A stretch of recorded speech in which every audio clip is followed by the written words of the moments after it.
Hi, my name's Andy, welcome to Rally. So there he is, he's surrounded by this group of people. They're kind of known as the big bads of his day, the sinners they're called, tax collectors.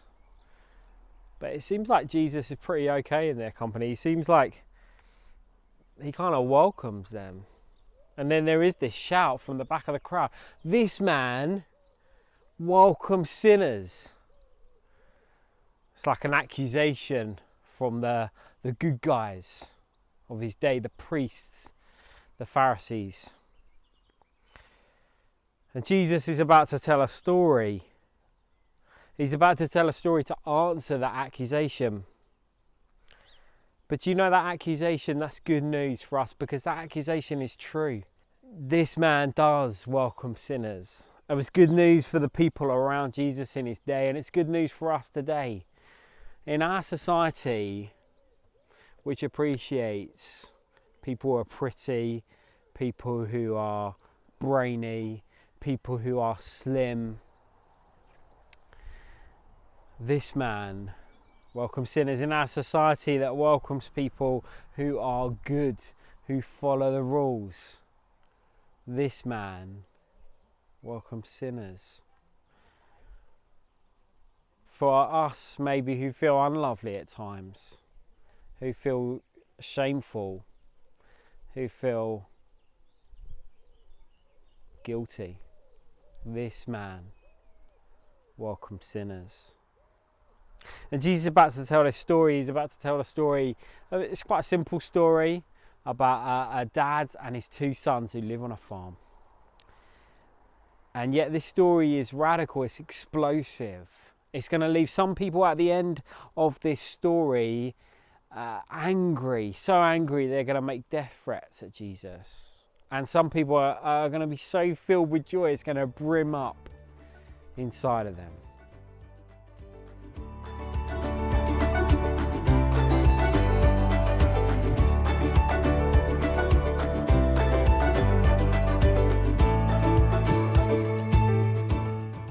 I wonder if you ever have those lessons in school, whatever it is for you, maybe maths or geography, and you just sit there like your head's down on the desk and you just sort of daydreaming. Don't know what you daydream about. Maybe you daydream about winning the lottery, or maybe you daydream about being a rock star, or maybe you daydream about what would happen if a gunman burst in the room and how you would rescue your friends. We like to daydream, don't we? In fact, we all have dreams. Maybe one day you do want to be on some TV talent show and be discovered that you are that great singer that everyone thinks you are. Maybe you have got that dream of one day you're going to play in some football club. Maybe you've got a dream that one day you're going to be rich and famous. Or maybe you've got dreams that are just a little bit smaller, a little bit further ahead. You're going to pass your driving test one day. Maybe you're going to get this job. Maybe you're going to get a girlfriend or a boyfriend or get married. These dreams are powerful, aren't they? Dreams that we want those things. We think those things are the route to happiness. There's a man in Jesus' story, one of the sons, the youngest son, he's on the farm, and he's worried about what he's missing out on. He's just there every day, he just shovels around the cow poo and bales up the hay, and he feels kind of trapped. But he knows there's a better life coming. He's got these dreams. What could he do if he had his dad's money? You see, his dad is like a barrier to his dreams. His dad is kind of getting in the way. Because while his dad's alive, he can't get his inheritance. But when his dad goes, then he can get that money. Imagine what he could do. He could go to the big city. Now, right now, because he can't get that money, he feels just a bit like a slave. His dad's a barrier to these big dream. So he's waiting. He's waiting on this farm. He just waits and dreams every day. You know what he's waiting for? He's waiting for his dad to die.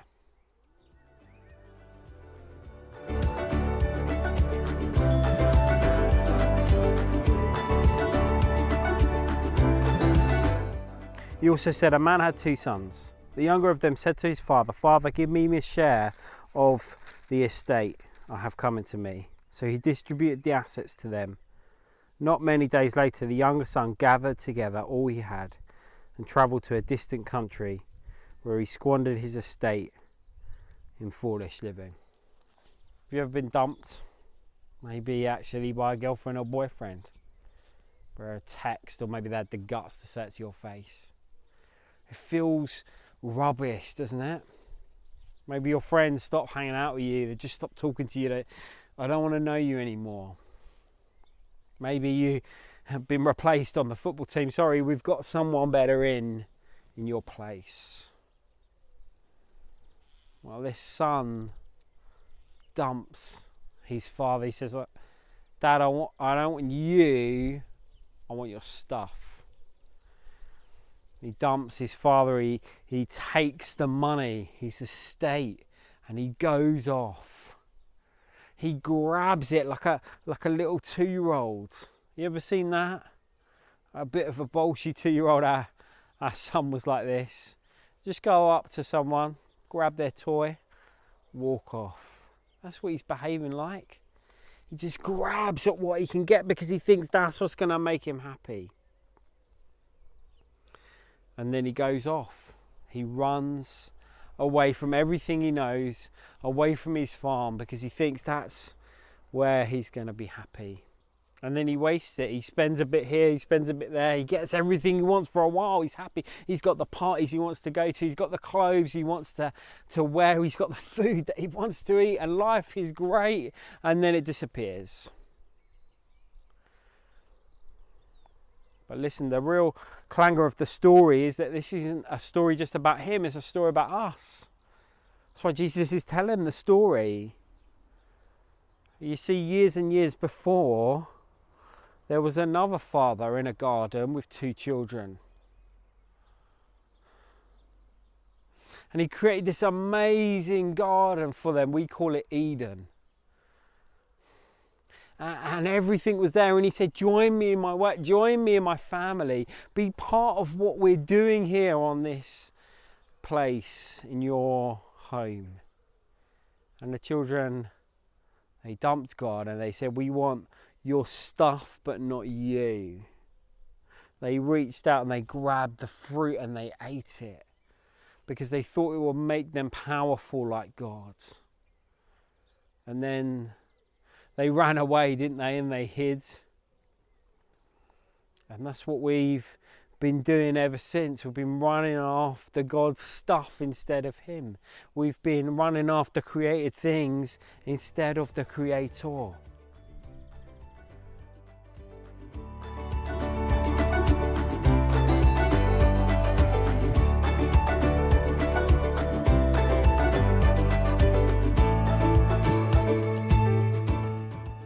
Psalm 63 says this: God, you are my God, I eagerly seek you. I thirst for you, my body faints for you, in a land that is dry, desolate and without water. I don't know what you're chasing today, but I do know this: the Bible is very clear. We have been designed to pursue God. The problem isn't that your dreams are too big. The problem is that your dreams are too small. You've been designed to pursue the Creator, not the created. Only in God will you find true satisfaction. Our souls are hungry, they're desperately thirsty. The Bible describes it there as being like thirsty in the desert. When you're really hot, maybe you've experienced this in the last few weeks, and you're gasping for a drink. That's what our souls are like. They are deeply thirsty. And we think these other things can satisfy. The problem isn't that they're too big, it's that they're too small.